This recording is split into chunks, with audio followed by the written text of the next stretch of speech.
ಓಂ ಶಾಂತಿ. ಗೆಳೆಯರೇ, ಮಿತ್ರರೇ, ಅಭಿಮಾನಿಗಳೇ, ನೀವೆಲ್ಲರೂ ಒಳ್ಳೆಯದಾಗಲಿ, ಒಳ್ಳೆಯದಾಗಲಿ, ಒಳ್ಳೆಯದಾಗಲಿ, ಒಳ್ಳೆಯದಾಗಲಿ. ಇದಕ್ಕೆ ಗುರುಗಳ ಆಶೀರ್ವಾದ ಬೇಕು, ದೇವರ ಆಶೀರ್ವಾದ ಬೇಕು. ಹಾಗೆ ಪ್ರಕೃತಿಯಲ್ಲಿ ಗ್ರಹಗಳಿದೆ, ನಕ್ಷತ್ರಗಳಿದೆ. ಹಾಗೆ ನಿಮ್ಮದೇ ಆದ ರಾಶಿ ಫಲ ಇರುತ್ತೆ, ಗ್ರಹಗತಿ ಇರುತ್ತೆ. ಇದೆಲ್ಲ ನಾವು ಗಮನದಲ್ಲಿ ಇಟ್ಕೋಬೇಕು. ಜೊತೆಗೆ ಇಲ್ಲಿ ಪಾಪ ಪುಣ್ಯ ಅಂತ ನಿರ್ಧಾರ ಆಗುತ್ತೆ.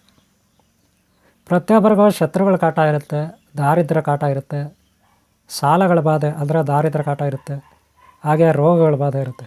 ಹಾಗೆ ಕಲಹ ಮನೆಯಲ್ಲಿ ಇಲ್ಲೊಂದು ಮತ್ತೊಂದು, ಹೊರಗಡೆ ಎಲ್ಲ ಕಡೆ ಜಗಳಗಳು, ಅಥವಾ ನಮಗೆ ಯಾರೋ ಹಿಂಸೆ ಕೊಡ್ತಾರೆ.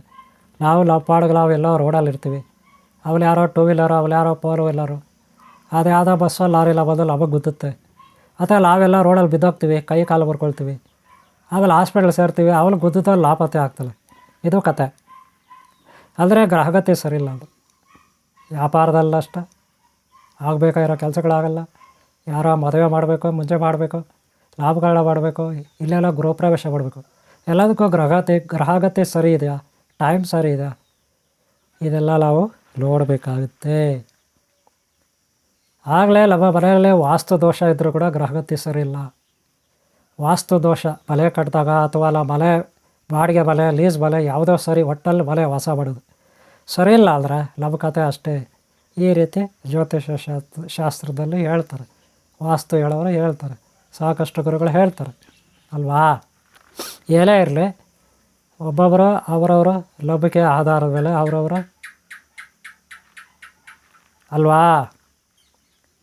ಹಾಗೆ ಎಲ್ಲರೂ ಅರ್ಥ ಮಾಡ್ಕೊ, ಓಕೆನಾ. ಸರಿ, ಇವತ್ತು ನಾವು ಸೂರ್ಯ, ಚಂದ್ರ, ಬುಧ, ಮಂಗಳ, ಗುರು, ಶುಕ್ರ, ಶನಿ, ರಾಹು, ಕೇತು ಇತ್ಯಾದಿ ಗ್ರಹಗಳ ಬಗ್ಗೆ, ಅವುಗಳು ಯಾವ ರೀತಿ ಗ್ರಹಗಳು ಸಂಚರಿಸ್ತವೆ, ಯಾವ ರೀತಿ ಒಂದೊಂದು ಗ್ರಹಕ್ಕೂ ಒಂದೊಂದು ಮರ ಇರುತ್ತೆ, ಮರಗಳು, ಗಿಡಗಳು, ವೃಕ್ಷ ದೇವತೆ. ನಾವು ನೇರವಾಗಿ ಗ್ರಹಗಳಿಗೆ ಪೂಜೆ ಮಾಡೋಕ್ಕಾಗಲ್ಲ, ಭೂದೇವಿಗೆ ಬಿಟ್ಟು. ಇಲ್ಲಿ ಉಳಿದಂತೆ ನಾವು ದೇವಸ್ಥಾನಗಳಲ್ಲಿ ವಿಗ್ರಹಗಳ ಸುತ್ತಲೂ ಹಾಕಿ, ನವಗ್ರಹ ಸುತ್ತಗಳು ಹಾಕಿ ಪೂಜೆ ಮಾಡ್ಬೋದು, ಆರಾಧನೆ ಮಾಡ್ಬೋದು. ಆದರೆ ನೇರವಾಗಿ ವೃಕ್ಷ ದೇವತೆ, ಯಾವ ಗ್ರಹಗಳು ಯಾವ ವೃಕ್ಷವೆಲ್ಲ ಇಷ್ಟಪಡ್ತಾರೆ, ಯಾವ ದೇವತೆಗಳು ಯಾವ ವೃಕ್ಷ ಗಿಡಗಳೆಲ್ಲ ಇಷ್ಟಪಡ್ತಾರೆ, ಕಾಳುಗಳು, ಧಾನ್ಯಗಳು ಇಷ್ಟಪಡ್ತಾರೆ, ಹಣ್ಣು ಹಂಪಲ ಹೂವು ಇಷ್ಟಪಡ್ತಾರೆ, ಅದನ್ನು ನಾವು ನೋಡ್ಕೊಬಿಟ್ರೆ ನಾವು ಪೂಜೆ ಮಾಡೋವಾಗ ಅದನ್ನು ನಾವು ಸ್ವಲ್ಪ ಪಾಲನೆ ಮಾಡಿದ್ರೆ ನಾವು ಒಳ್ಳೆಯದಾಗುತ್ತೆ. ಗೊತ್ತಾಯ್ತಲ್ಲ, ನಾನು ಹೇಳೋದು ಇವಾಗ ಅರ್ಥ ಆಗಿರಬೇಕು. ಮೊದಲಿಗೆ ನಾವು ಒಂದು ವೃಕ್ಷ ಅಲ್ವಾಳ, ಫಾರ್ ಎಕ್ಸಾಂಪಲ್ ಸೂರ್ಯ ಭಗವಾನ. ಸೂರ್ಯ ಅಂದರೆ ಗ್ರಹ ಅಲ್ಲ, ನಕ್ಷತ್ರ.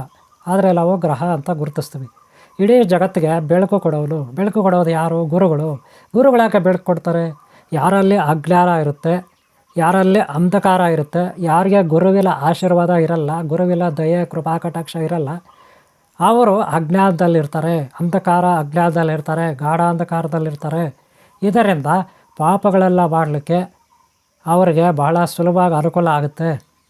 ಪಾಪಗಳೆಲ್ಲ ಮಾಡಿದ್ರೆ ಏನು ಫಲ ಸಿಗುತ್ತೆ ಗೊತ್ತೇ ಇದೆ, ನರಕ, ಕಷ್ಟಗಳು, ಅಂದರೆ ದಾರಿದ್ರ್ಯ, ರೋಗಗಳು, ಆಕ್ಸಿಡೆಂಟ್ಗಳು, ಅಪಘಾತಗಳು, ಯಾರೋ ಸತ್ತು ಹೋಗೋದು, ಮನೆಯಲ್ಲಿ ಮಕ್ಕಳು ಮರಿ ಇಲ್ಲದು ಮತ್ತದು ಸತ್ತು ಹೋಗೋದು, ಬೇಕಾದವರು ಸತ್ತು ಹೋಗೋದು, ಅದರಿಂದ ನಮಗೆ ನೋವಾಗುತ್ತೆ. ಅದಕ್ಕೆ ಗುರುವಿನ ಆಶೀರ್ವಾದ ಬೇಕು. ಗುರುವಿನ ಆಶೀರ್ವಾದ ಇದ್ದರೆ ನಮ್ಮಲ್ಲಿ ಬೆಳಕಿರುತ್ತೆ. ಬೆಳಕು ಅಂದರೆ ಜ್ಞಾನ ಇರುತ್ತೆ. ಜ್ಞಾನ ಇದ್ದರೆ ಯಾವಾಗೋ ಒಳ್ಳೆಯ ಮಾರ್ಗದಲ್ಲಿ ಹೋಗ್ತೀವಿ. ಆಶೀರ್ವಾದ ಇರುತ್ತೆ, ನಮಗೆ ಕಷ್ಟಗಳು ಬರೋದಿಲ್ಲ. ಬಂದರೂ ಅವು ಹಾಗೆ ಓಡೋಗ್ತವೆ. ಚಲಿಸುವ ಮೋಡಗಳು ಬಂದು ಹಂಗೆ ಹೋಗ್ತಾವಲ್ಲ, ಹಂಗೆ ಹೋಗ್ತವೆ. ಒಳ್ಳೆಯವ್ರಿಗೆ ಯಾವಾಗೂ ಒಳ್ಳೆಯದೇ ಆಗುತ್ತೆ. ವಿಷ ಕೂಡ ಅಮೃತ ಆಗಿಬಿಡುತ್ತೆ ಒಳ್ಳೆಯವ್ರಿಗೆ. ಅದೇ ಕೆಟ್ಟವ್ರಿಗೆ ಅಮೃತ ಕೂಡ ವಿಷ ಆಗಿಬಿಡುತ್ತೆ. ಈಗ ಸೂರ್ಯ ಅಂದರೆ ಬೆಳಕು ಕೊಡೋನು. ಇಡೀ ಜಗತ್ತಿಗೆ ವೈಜ್ಞಾನಿಕವಾಗಿ ಗಿಡಗಳು, ಕಾಳುಗಳು, ಇಲ್ಲದು ಮತ್ತದು ಅದೆಲ್ಲದಕ್ಕೂ ಸೂರ್ಯ ಭಗವಾನ ಬೇಕು.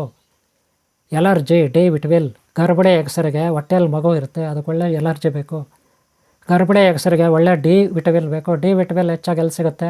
ಒಂದು ಅಂಗಡಿಯಲ್ಲಿ ತರ್ತೀವಲ್ಲ ಗ್ಲೂಕೋಸ್, ಅದರಲ್ಲಿ, ಇಲ್ಲ ದವಸ ಧಾನ್ಯಗಳಲ್ಲಿ, ಕಾಳು ಕಡಿಗಳು, ಇಲ್ಲದು ನೇರವಾಗಿ ಸೂರ್ಯ ಭಗವಾನಿದ್ರೆ ನಾವು ₹1 ಕೊಡೋಂಗಿಲ್ಲ. ಅದೇ ದವಸ ಧಾನ್ಯಗಳು ಗ್ಲೂಕೋಸ್ಗೆ ಹಣ ಕೊಡಬೇಕು.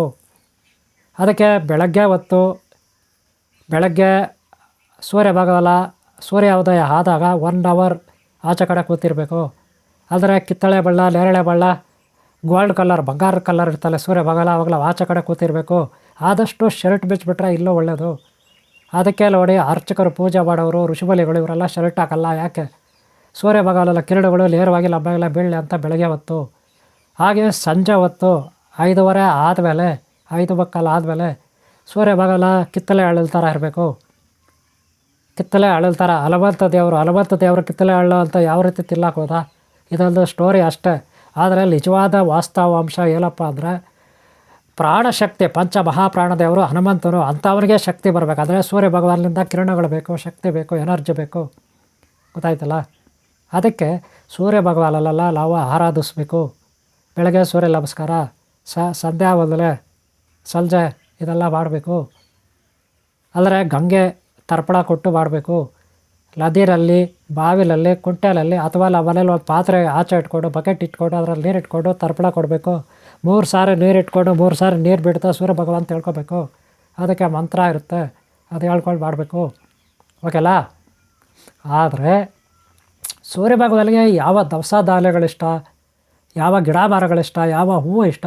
ಸೂರ್ಯ ಭಗವಾನಿಗೆ ಕಿತ್ತಲೆ ಬಣ್ಣ, ಬಂಗಾರ ಕಲರ್ ಹೂವುಗಳಿಷ್ಟ, ಅಥವಾ ಶ್ವೇತವರ್ಣ ವೈಟು ಇಷ್ಟ, ಅಥವಾ ಇಲ್ಲ ದವಸ ಧಾನ್ಯಗಳಲ್ಲಿ ಬಂದರೆ ಮಾಮೂಲಿ ಬೀನ್ಸ್ ಕಾಳು, ಕಡಲೆಬೇಳೆ, ಇಲ್ಲೊಂದು ಬೇಳೆ, ಒತ್ತಲ್ ಬೇಳೆ ಅಂತಿರಲ್ಲ, ಆ ಥರ ಕಾಳುಗಳು ಎಲ್ಲವೂ ನಡೀತದೆ.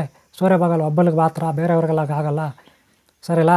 ಆದರೆ ಹೂವು ಬಂದು ಎಕ್ಕೆ ಗಿಡ, ಬಿಳಿ ಎಕ್ಕೆ ಗಿಡ ನೆನಪಿಟ್ಕೊಳ್ಳಿ. ಈಗಾಗಲೇ ನಾನು ಎಕ್ಕೆ ಗಿಡದ ಬಗ್ಗೆ ವೀಡಿಯೋ ಮಾಡಿದ್ದೀನಿ, ವೀಡಿಯೋ ಶೇರ್ ಮಾಡಿದ್ದೀನಿ. ಎಕ್ಕೆ ಬೇರೆಲ್ಲ ತಂದು ಮನೆಯಲ್ಲಿ ಪೂಜೆ ಮಾಡಬೇಕು. ಅದು ಯಾವ ರೀತಿ ಎಕ್ಕೆ ಗಿಡ ಬೇರನ್ನು ತಂದು ಪೂಜೆ ಮಾಡಬೇಕಂತ ನಾನು ವೀಡಿಯೋಗಳು ಹಾಕಿದ್ದೀನಿ. ನೋಡಿಲ್ಲ ಅಂದರೆ ನೋಡಿದರೆ ಪರವಾಗಿಲ್ಲ. ಸೂರ್ಯ ಭಗವಾನ ಮಂತ್ರ ಪಟ್ಲ ಮಾಡಬೇಕು. ಹೂವು ಇರುತ್ತೆ, ಹೂವುಗಳನ್ನ ಹಾರ ಮಾಡಬೇಕು. ಬಿಳಿ ಎಕ್ಕೆ ಹೂವು ತಂದು ಹಾರ ಮಾಡಬೇಕು. ಹಾರ ಮಾಡಿ ಮನೆಯಲ್ಲಿ ಕಳಶ ಪ್ರತಿಷ್ಠಾಪನೆ ಮಾಡಬೇಕು. ಸಾಧ್ಯವಾದರೆ ಸೂರ್ಯ ಭಗವಾನ್ ಫೋಟೋ ಇಟ್ಕೋಬೇಕು. ಅಥವಾ ದೇವಸ್ಥಾನಕ್ಕೆ ಹೋದರೆ ಸೂರ್ಯ ಭಗವಾನ್ ನವಗ್ರಹ ದೇವರು ಇರುತ್ತೆ, ಅಲ್ಲಿ ಅದೆಲ್ಲ ಕೊಟ್ಟು ಹಾಕ್ಸ್ಬೇಕು. ನವಗ್ರಹ ದೇವಸ್ಥಾನ ಇಲ್ಲ, ಮನೆಯಲ್ಲಿ ಫೋಟೋ ಇಲ್ಲ ಅಂದರೆ ವಿಘ್ನೇಶ್ವರ್ಗೆ ಹಾಕಿ ನಡೀತದೆ. ವೈಟ್ ಎಕ್ಕೆ ಗಿಡ, ವೈಟ್ ಹೂವು, ಇದು ಸೂರ್ಯ ಭಗವಾನ್ಗೆ ಬಹಳ ಪ್ರಿಯ. ಇದೆಲ್ಲ ನೀವು 9 ದಿನ 9 ಡೇಸ್ 9 ದಿನ ಮಾಡಿದ್ರೆ, ಡೈಲಿ ಒಲ್ಲೊಂದು ದಾರ ತಂದು ಹಾಕಿದರೆ ಸೂರ್ಯ ಭಗವಾನ ಮಂತ್ರ ಹೇಳಿಕೊಂಡು ಈ ರೀತಿ ಪ್ರಾರ್ಥನೆ ಮಾಡಿಕೊಂಡು ಆಚೆ ಕಡೆ ಒಲ್ಲಲ್ಲಿ ಲವರ್ ಇದ್ದರೆ 9 ದಿನ ನಿಮಗೆ ಆರೋಗ್ಯ, ಐಶ್ವರ್ಯ, ಜ್ಞಾನ ಇಷ್ಟು ಸಿಗುತ್ತೆ. ದಾರಿದ್ರ್ಯ ನಾಶ ಆಗುತ್ತೆ, ರೋಗಗಳು ನಾಶ ಆಗುತ್ತೆ, ಶತ್ರುಗಳ ಬಾಧೆ ಕಮ್ಮಿ ಆಗುತ್ತೆ. ಪ್ರಚಂಡ ವೀರ, ಪ್ರಚಂಡ ಶೂರ ಸೂರ್ಯ ಭಗವಾನ. ಆತನಷ್ಟು ಶೂರ ವೀರ ಪ್ರಚಂಡರು ಯಾರಿಲ್ಲ.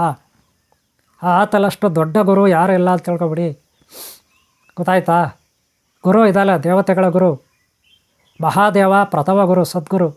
2ನೇವಲು ದೇವತೆಗಳ ಗುರು ಸೂರ್ಯ ಭಗವಾನ ನಂತರ ಗ್ರಹಗಳಲ್ಲಿ. ಗೊತ್ತಾಯ್ತಾ? ಅಷ್ಟು ದೊಡ್ಡ ಸ್ವರ್ಗಕ್ಕೆ ಅಷ್ಟು ಬೆಳಕು ಕೊಡ್ತಕ್ಕಂಥ ಮಹಾನ್ ಭಗವಾನ್, ಶಕ್ತಿದಾತ, ಅಲ್ಲದಾತ ಸೂರ್ಯ ಭಗವಾನ್. ಗೊತ್ತಾಯ್ತಲ್ಲ? ಇಂಥ ಸೂರ್ಯ ಭಗವಾನ್ಗೆ ಇಷ್ಟವಾದದ್ದು ಮರ ಯಾವುದು, ಗಿಡ ಯಾವುದು? ಎಕ್ಕೆ ಗಿಡ. ಗೊತ್ತಾಯ್ತಲ್ಲ? ಆದ್ದರಿಂದ ಈ ಭಗವಂತನೆಲ್ಲ ನಾವು ಎಕ್ಕೆ ಗಿಡ ಎಲ್ಲ ಕನಿಷ್ಠ 9 ದಿನ ನಾವು ಆರಾಧಿಸ್ಬೇಕು. 2 ಊದು ಕಡ್ಡಿ ತಗೊಂಡೋಗಿ ಎಕ್ಕೆ ಗಿಡ ಅದರ ಪೂಜೆ ಮಾಡಿ ಸುತ್ತಲೂ ರೌಂಡ್ ಹೊಡೆದು 9 ರೌಂಡ್ ಹೊಡಿಬೇಕು. ಸೂರ್ಯ ಭಗವಾನ್ ಪ್ರಾರ್ಥನೆ ಮಾಡಬೇಕು ಬೆಳಗ್ಗೆ ಹೊತ್ತು, ಸಂಜೆ ಹೊತ್ತು. ಇಷ್ಟು ಮಾಡಿದ್ರೆ ಅವ್ರಿಗೆ ದಾರಿದ್ರ್ಯ ಕಳೆಯುತ್ತೆ, ಅಕ್ಷಯ ಆಗುತ್ತೆ, ಮನೆಯಲ್ಲಿ ಐಶ್ವರ್ಯ ವೃದ್ಧಿ ಆಗುತ್ತೆ.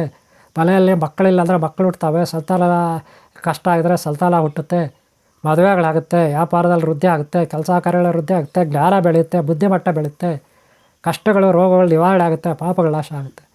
ಗೊತ್ತಾಯ್ತಲ್ಲ? ಇದು ಬಿಳಿ ಎಕ್ಕೆ ಗಿಡ ಸೂರ್ಯ ಭಗವಾನ್ಗಿರುವ ಲಡ್ಡು. ಗೊತ್ತಾಯ್ತಾ? ಹೀಗೆಲ್ಲ ನೆಕ್ಸ್ಟ್ ಚಂದ್ರ ಭಗವಾನ್, ಬುಧ ಗ್ರಹದ ಬಗ್ಗೆ ತಿಳ್ಕೊಡ್ತೀನಿ. ಗ್ರಹಗಳ ಬಗ್ಗೆ ಎಲ್ಲ ತಿಳ್ಕೊಡ್ತೀನಿ. ಹೊಲ್ದಾಗಿ ಎಲ್ಲವಲ್ಲೂ ನೋಡಿ. ಇದು ಭಾಗ 1. ಗ್ರಹಗತಿ ಸರಿದ್ರೆ ನಮಃ ಎಲ್ಲವೂ ಕೆಲಸ ಕಾರ್ಯಗಳಾಗುತ್ತೆ, ಸರಿ ಇರುತ್ತೆ ಅಂತ ಇದು ಪಾರ್ಟ್ ಚಿಕ್ಕದಾಗಿ ಒಂದು ಮಾಹಿತಿ, ಒಂದು ಸಣ್ಣ ಮಾಹಿತಿ. ಗೊತ್ತಾಯ್ತಲ್ಲ? ನಿಮಗೆ ಒಳ್ಳೆಯದಾಗಲಿ. ಈ ವಿಡಿಯೋ ಇಷ್ಟ ಆದರೆ ಒಂದು ಲೈಕ್ ಮಾಡಿ. ನೀವು ಲೈಕ್ ಮಾಡಿದ್ರೆ ಅದೇ ನನಗೆ ಸ್ಫೂರ್ತಿ. ಮುಂದೆಲದು ಬುಧ ಗ್ರಹ ಇರುತ್ತೆ, ಅನಂತರ ಚಂದ್ರ ಇರುತ್ತೆ.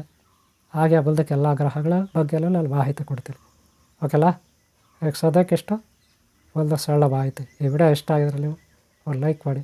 ಹಾಗೆ ಹಿಂದಿನ ವಿಡಿಯೋಗಳು ನೋಡಿ, ಎಕ್ಕೆ ಗಿಡ ಬಗ್ಗೆ ಹಿಂದಿನ ವಿಡಿಯೋಗಳು ನೋಡಿ, ಹಾಗೆ ಮುಂದಿನ ವಿಡಿಯೋಗಳು ನೋಡಿ. ಓಕೆಲ್ಲ? ಓಕೆ, ನಿಮ್ಗೆ ಒಳ್ಳೆಯದಾಗಲಿ, ಎಲ್ಲರಿಗೂ ಒಳ್ಳೆಯದಾಗಲಿ ಅವರೇ. ಓಂ ಶಾಂತಿ, ಓಂ ಶಾಂತಿ, ಓಂ ಶಾಂತಿ.